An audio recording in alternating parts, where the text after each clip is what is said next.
Sa video to guys, pag-uusapan natin yung mga games na sa tingin ko magra-rug pull soon. So, hindi man ngayon or pwedeng ibang form ng rug yung gawin nila. Pero, hindi naman actually 100% chance. Pero, sa tingin ko lang malaki yung chance na mag-rug pull soon. Okay? So, syempre, this is a must-watch video kasi may mga points akong itatackle na valid points na nangyari na din before sa rug pull ng projects, okay? So, syempre, if hindi ka pa nakakapag-subscribe sa channel ko, mag-subscribe ka na ngayon. Crypto Addict po pangalan ko sa YouTube. And syempre, for more giveaways, magsa-start tayo next month. Rather, next week, sa January, magpapag-giveaways na tayo. Pero, yun lang is para sa mga subscribers kong loyal. So, tulungan niyo mag 40,000 subscribers, guys.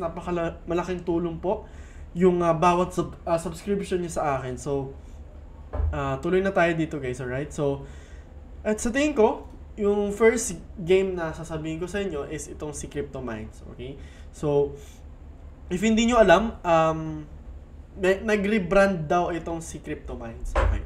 So, ano nga ba ibig sabihin ng rebranding? Yung rebranding po, ang tawag nun, parang ganun yung game, pero parang iniba mo lang yung nandun sa loob, rebrand niya kung tinatawag. Yun pa rin siya, pero iba lang yung pinresenta mo, 'di ba? Rebranding.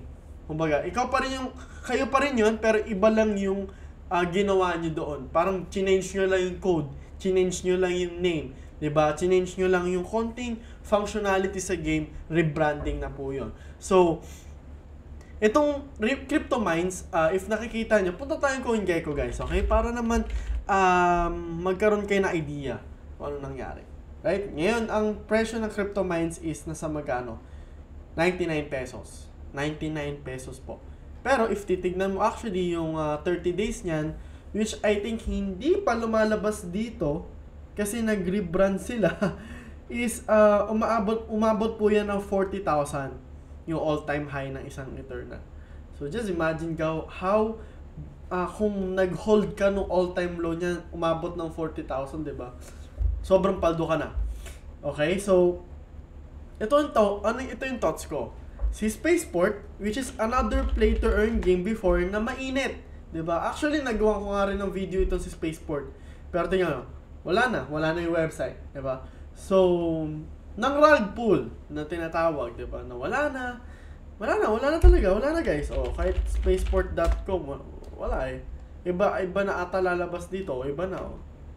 So, ayun, ang nangyari. So, nawala na si Spaceport nung anong nangyari niyan kasi tawag doon puro withdraw ng rewards yung tao.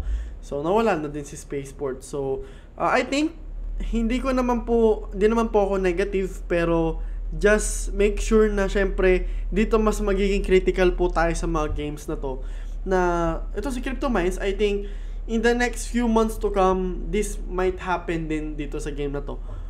Alright, this might, hindi po like full na mangyayari, pero I just think na there's a high chance na mangyayari to. Kasi ang nangyayari niyan, pag nag-rebrand po kayo, panibagong contract address ang lalabas, diba? Panibagong contract address, tapos ang mangyayari niyan, bagong liquidity. Eh kapag nag-withdraw hanggang sa developer na yung nag-withdraw, diba? So, imagine, diba? So, parang rebranding for NFT games, ito yung purpose niya.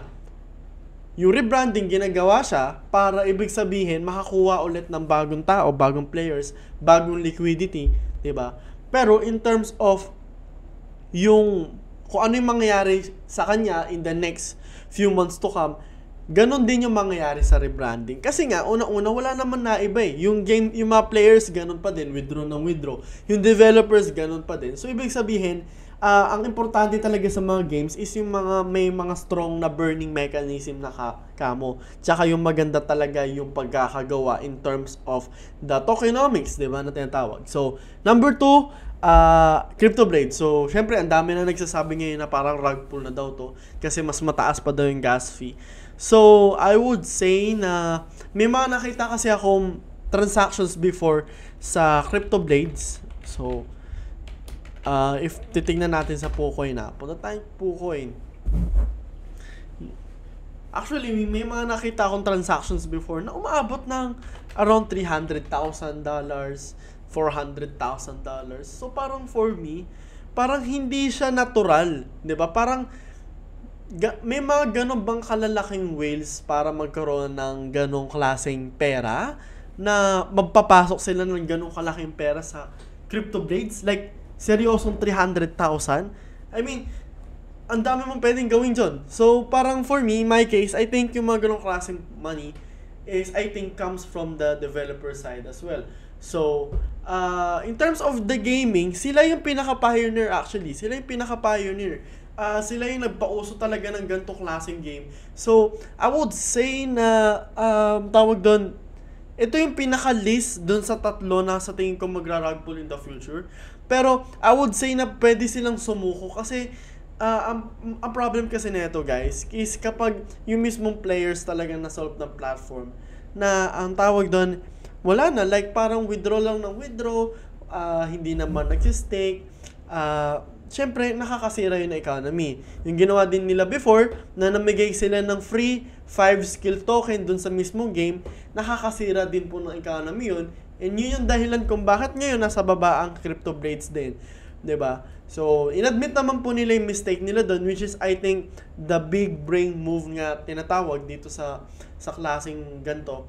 So, ayun lang masasabi ko kaya kay CryptoBlades. So, syempre, last but not the least is syempre si League of Legends. So, again, alam ko maraming mga away sa akin dito, pero sa tingin ko talaga, out of these three, ito yung pinaka matunog na magra-rug pull in the future. Bakit? Hindi ko po sila sinisiraan pero kasi yung, doon pa lang sa graphics, guys, gayang-gaya na sa League of Legends.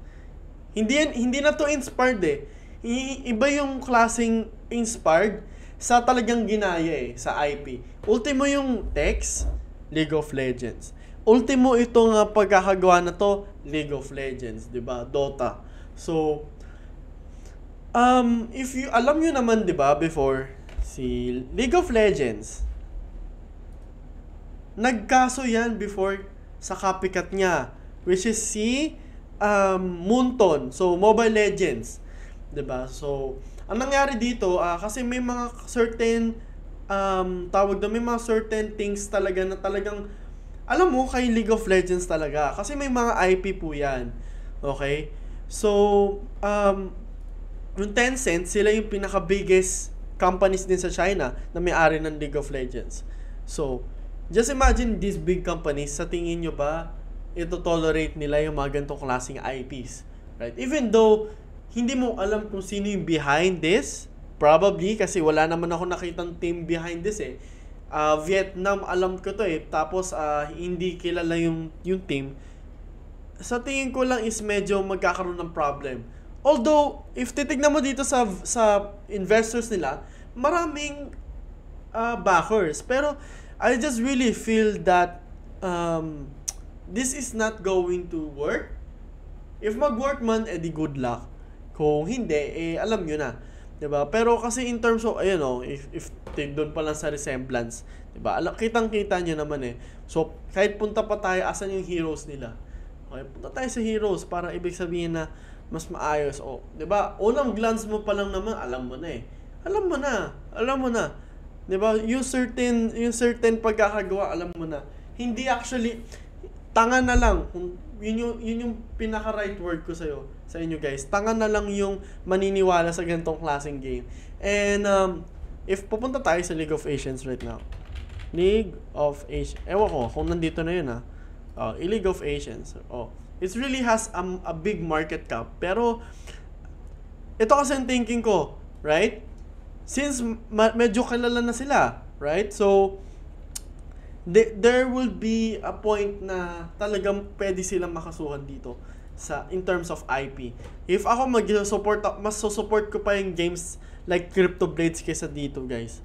Alright? So, pangalawa niyan, may nagsabi sa akin friend ko na private investor nila, 'di ba, na tawag doon, ang market cap daw is ganito. Pero nag-start sila sa ibang market cap.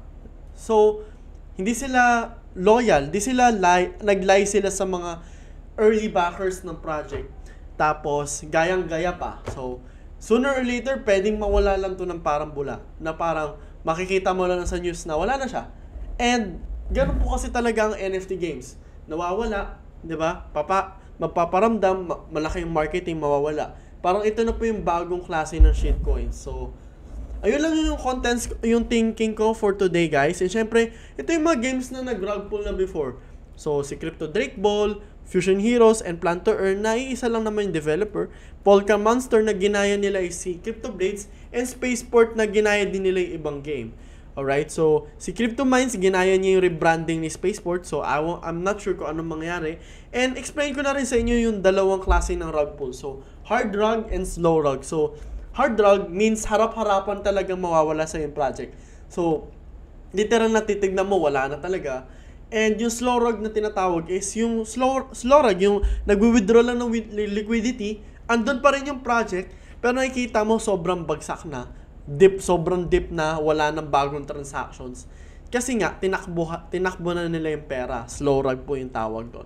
So, just take in note sa mga ganitong klaseng bagay po, guys. So, syempre, play to earn gamers tayo. So, let's be responsible. E pera po natin yung pinag-uusapan dito. So, syempre, do not forget to follow me on my YouTube channel, mga boss. Pangalan ko po is Crypto Addict sa YouTube. Tulungan nyo ako mag 40,000 subscribers, guys. And sa susunod na video ulit, guys. And God bless.